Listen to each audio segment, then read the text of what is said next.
Good afternoon student. आज आपका depreciation से रिलेटेड क्वेश्चन नंबर फर्स्ट यानी नंबर 1 क्वेश्चन डेप्रिसिएशन का असेट्स के रूप में मशीनरी अकाउंट्स एक लेजर अकाउंट्स के रूप में बनाया जाएगा। तो सबसे पहले हम क्वेश्चन नंबर फर्स्ट पढ़ते हैं।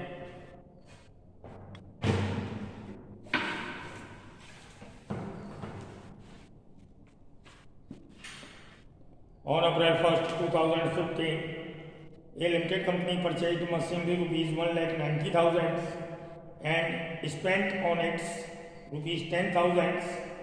At the date of purchase, it was estimated that the scrap value of machine 50,000 end of the 6th year.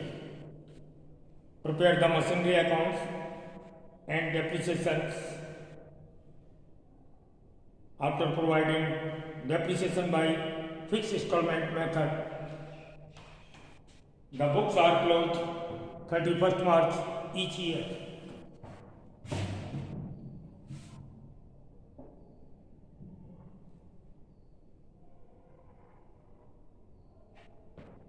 एक लिमिटेड कंपनी के द्वारा असेट्स के रूप में कोई मशीन परचेज की गई है 1,90,000 और उस पर 10,000 रुपये मशीन को लाने या लगाने के लिए खर्च किए गए और estimated life of assets 6 year जिसकी स्क्रैप वैल्यू दी हुई है 50,000। हमें एक मशीनरी अकाउंट बनाना है जिसमें डेप्रिसिएशन को कैलकुलेट करना है फिक्स इंस्टॉलमेंट मेथड्स के थ्रू और 6 ईयर के लिए हम एक मशीनरी अकाउंट बनाएंगे। कंपनी की बुक्स एवरी ईयर 31 मार्च को क्लोज होती है। तो मशीन जो परचेज की गई है उसको आपको मालूम है 1,90,000। इस पर डेप्रिसिएशन इस पर मशीन के ऊपर जो खर्च हुआ है वो 10,000, मशीन की स्क्रैप वैल्यू है 50,000। यानी क्वेश्चंस में rate of percent of depreciation calculate करने के लिए नहीं दिया। तो आपको जो फॉर्मूला लिखाया था फिक्स इंस्टॉलमेंट मेथड्स के लिए, एक तो होता है जब आपकी क्वेश्चंस में डेप्रिसिएशन कैलकुलेट करने के लिए रेट ऑफ परसेंट दी हो और दूसरी कंडीशंस थी कि डेप्रिसिएशन कैलकुलेट करने के लिए रेट ऑफ परसेंट नहीं दिए। तो दोनों तरीके से 2 फॉर्मूले मैंने आपको लिखाए थे। उसमें ये सेकंड वाला जिसमें रेट ऑफ परसेंट नहीं दी रहती उसके थ्रू पहले हम आपका डेप्रिसिएशन कैलकुलेट करेंगे।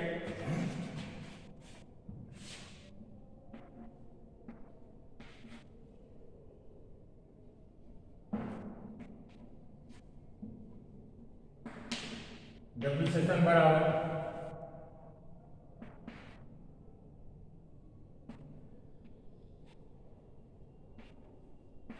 Value of machine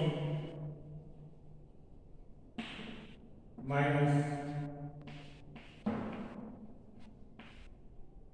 scrap value upon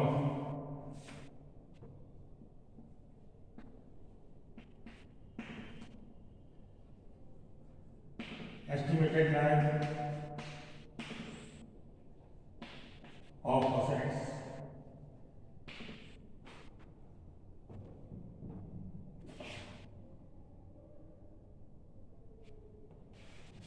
इस फॉर्मूले के थ्रू आप डेप्रिसिएशन लगा लेंगे। सबसे पहले मशीन की वैल्यू लेंगे माइनस स्क्रैप वैल्यू करेंगे और estimated life of assets machine की वैल्यू है 1,90,000 प्लस उस पर spent money 10,000। So total value machine की परचेजिंग प्राइस होगी 2 lakh minus 50,000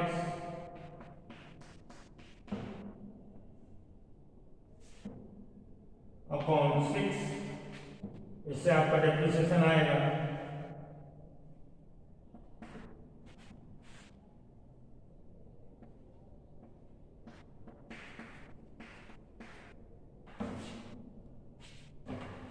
2 lakhs minus 50,000 minus होके आ जाएगा 1,50,000, 6 का डिवाइड करेंगे उससे आ जाएगा आपका 25,000। ओके,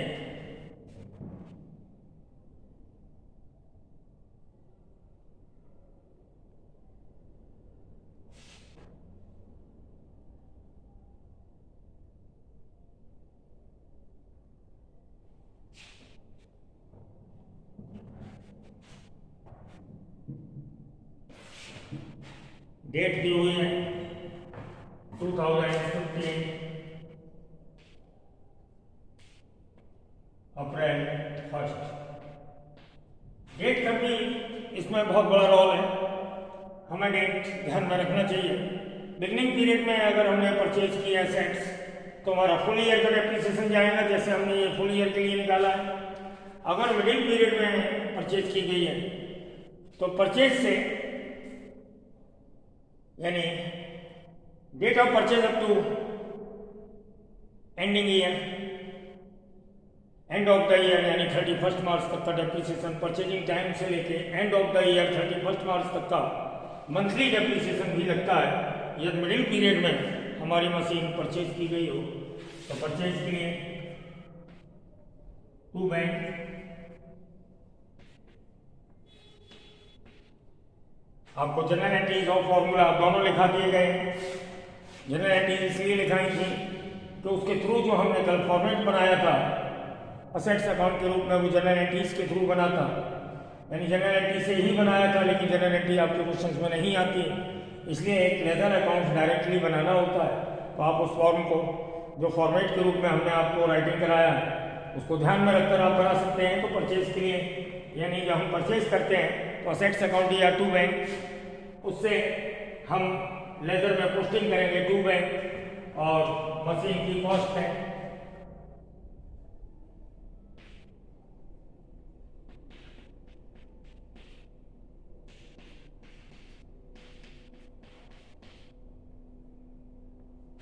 $2 लाख।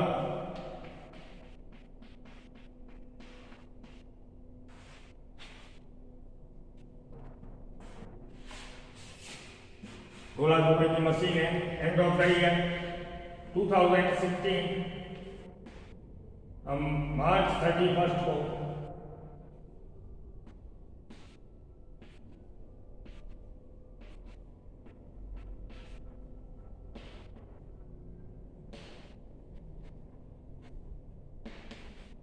डेप्रिसिएशन प्रोवाइड करेंगे और रिकॉर्ड करेंगे। And of the year machine का जब डेप्रिसिएशन लगता है तो जनरल एंट्रीज होती है डेप्रिसिएशन अकाउंट या टू मशीनरी, उस जनरल एंट्रीज के थ्रू हमारा मशीनरी अकाउंट्स जब अकाउंट्स ओपन करेंगे तो बाई डेप्रिसिएशन आएगा और डेप्रिसिएशन है 25,000। आपको एक बार फिर बता दें, ये क्वेश्चन हमें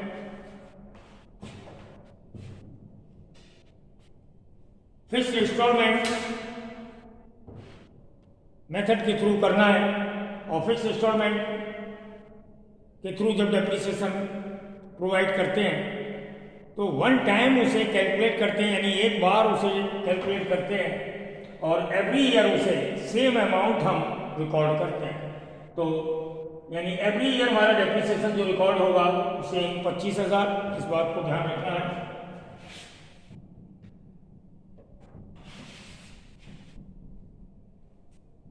अब इसका बैलेंस निकालेंगे इसी डेट को।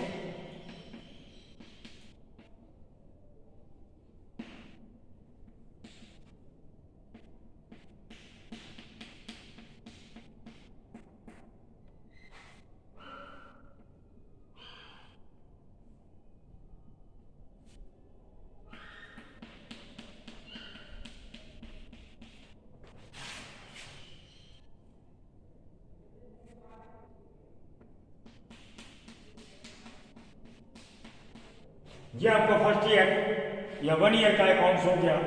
हमने आपको बताया था 3, 4, 5 ईयर्स के लगभग हमें अकाउंट बनाना पड़ता है, जैसा क्वेश्चंस में दिया हो। तो यहाँ पर हमें 4 ईयर्स के लिए अकाउंट बनाना है।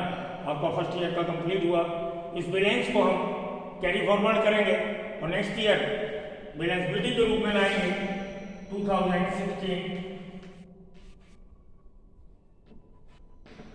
अप्रैल 1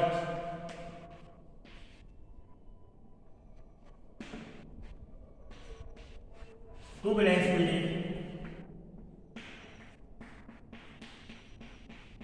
1,75,000 सेकेंड ईयर। फिर डेप्रिसिएशन लगाएंगे, same as process.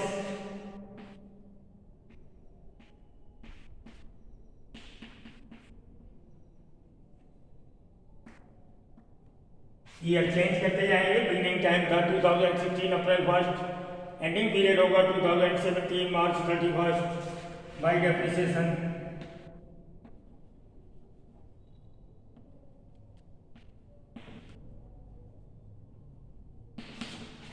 Same value 25,000, यानी सेम वैल्यू ही हम रिकॉर्ड करेंगे 25,000। उसके बाद बैलेंस CD के रूप में बैलेंस निकालेंगे 1,50,000।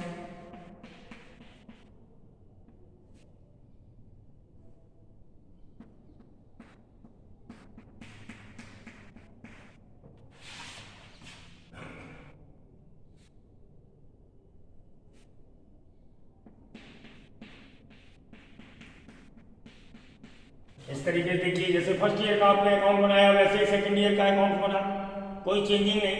इस बैलेंस को BD के रूप में लिखा, फिर से डेप्रिसिएशन लगाया और डिफरेंस वैल्यू बैलेंस के रूप में 1,50,000। अब हमारा थर्ड ईयर में यानी 2016 अप्रैल 1 टू बैलेंस BD 1,50,000। फिर से डेप्रिसिएशन लगाएंगे।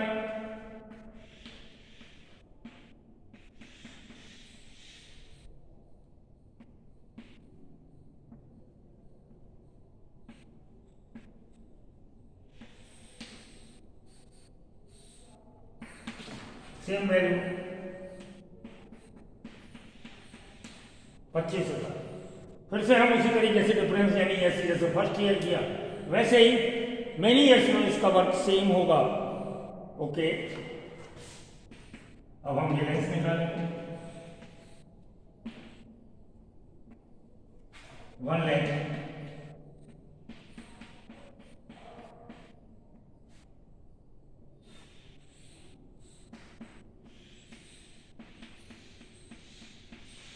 25,000 टोटल कर दिया।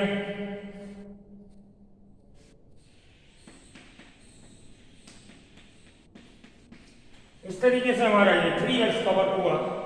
अभी हमें 1 ईयर के लिए और करना है, तो हम 1 ईयर का वर्क इसे रब करने के बाद ऊपर कर देंगे। ओके, तो इसको रब कर लीजिएगा।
around 2015 अप्रैल 1 बैलेंस लिखेंगे BD 1,20,000। मार्च अप्रैल 2019 मार्च 31 डेप्रिसिएशन लिखेंगे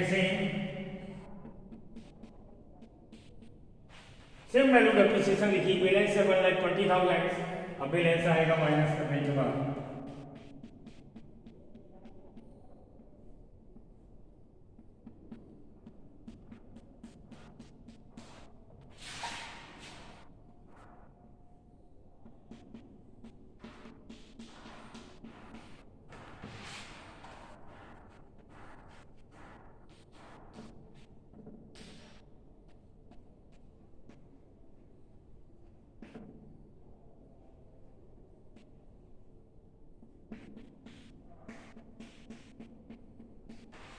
इस तरीके से आप 4th ईयर का वर्क कंप्लीट करेंगे और उसका बैलेंस 5th ईयर में ट्रांसफर करके यानी बैलेंस BD 1 लाख करके यहाँ पर छोड़ देंगे।